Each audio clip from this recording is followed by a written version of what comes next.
Pipeline Power Hour final session. Kris Rudeegraap, CEO of Sendoso. How are you? I'm doing great. Thank you. Glad to be here. So excited to have you here. Excited to chat about driving pipeline with direct mail. So, first off, how the heck do people do it? What does a direct mail program look like that is wildly successful?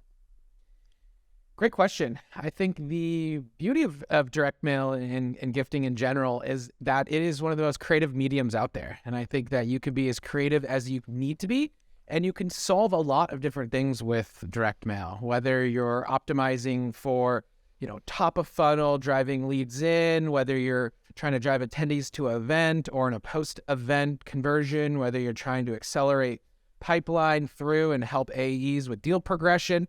I think the beauty of it is it's really just another channel and another medium to break into an account or to really communicate to that prospect or that customer, which I think we're seeing a lot of marketers refocus some of their energies on the customer marketing to really drive net revenue retention in these days.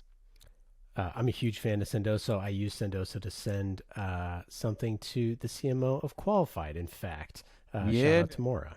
So I think it's such a brilliant channel for a lot of different things. Gifting is really cool, and y'all are at the forefront.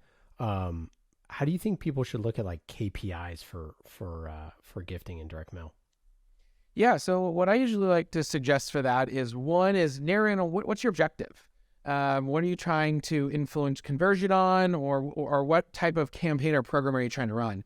From there, you can then look at specific, gifting and direct mail related metrics, whether that's something related if it's a digital gift and the open and the engagement rate, whether it's a physical delivery item and you're asking for their address and the attempted address delivery, or if you're just looking at the overall picture of your campaign and looking at the cost per pipeline, if you're looking at some efficiency metrics and seeing how much you're spending on the direct mailer and then the outcome in pipeline influenced or pipeline created from it. So again, it really depends, but my biggest thing that I'd suggest is really looking at what you're trying to affect, what change or what metric you're trying to drive conversion on, and then using direct mail and other channels alongside it. Yeah, talk about sort of like the other channels there. Obviously, we're doing a lot of stuff, but a lot of times that stuff just like doesn't really rise above the noise or cut through the noise the way that direct mail does. So I'm curious, like, how does it fit into the total sort of go to market?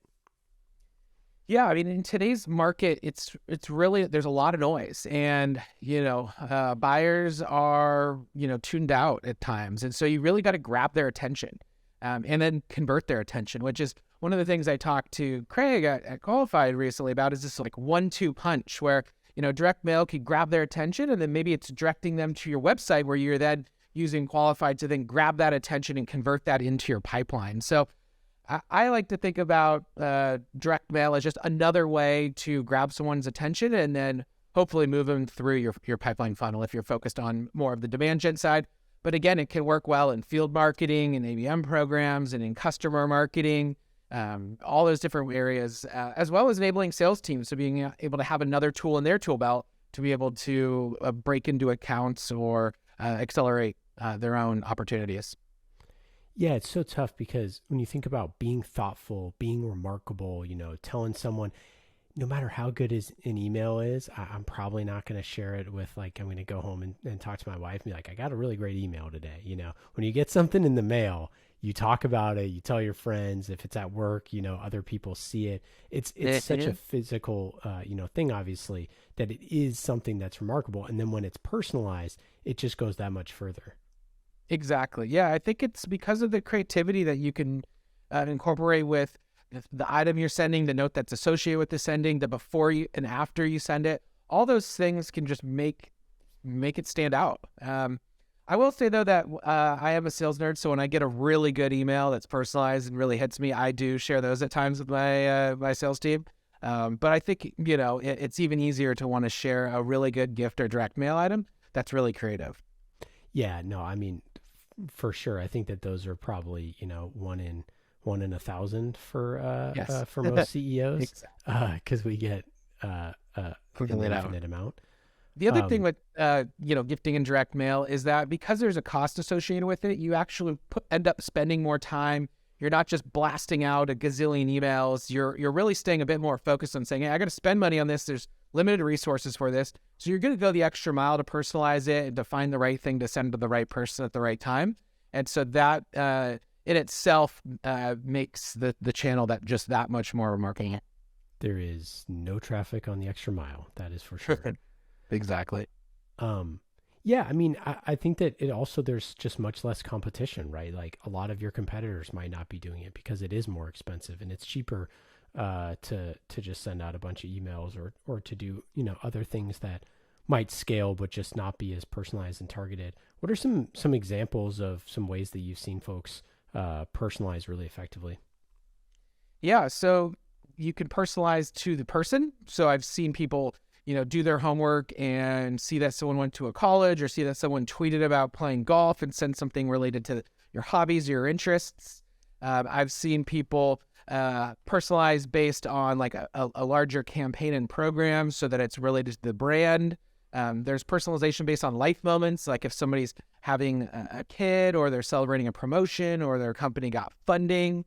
There's ways to really personalize the handwritten note, or the digital note along with the item, and as it relates to like the value proposition of your company.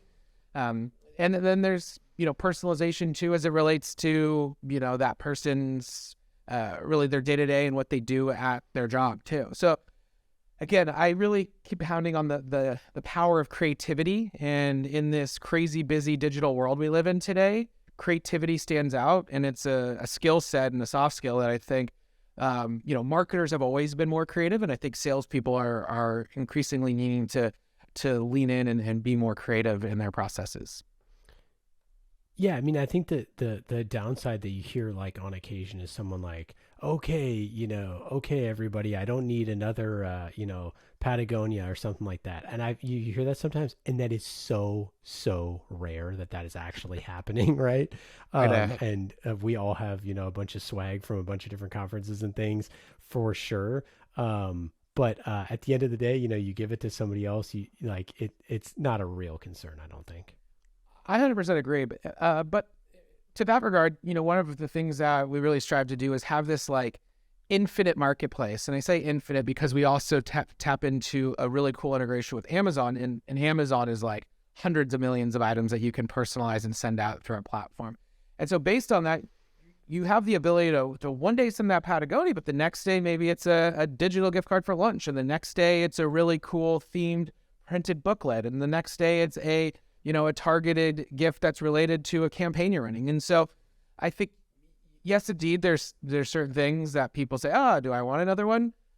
In reality, most people do, and they gift it to their kids and their family members. But with our platform too, the beauty is really you can decide amongst an almost unlimited amount of items. And so for different stages of the sales funnel, for different stages of the customer life cycle, you can get creative with what you want to send and when you want to send it. Any mistakes that people make with corporate gifting or sending direct mail? Yeah, so I'd say some of the things that I see. One is just the thinking of the silver bullet, sending it, closing their eyes, and just waiting for their phone to ring. I think that it is like everything else. So you have to be diligent in following up, and you have to really make sure that you are putting effort into the entire process. It's not a silver bullet that you're going to send a 1,000 mailers out, get 1,000 phone calls immediately. So that's one thing.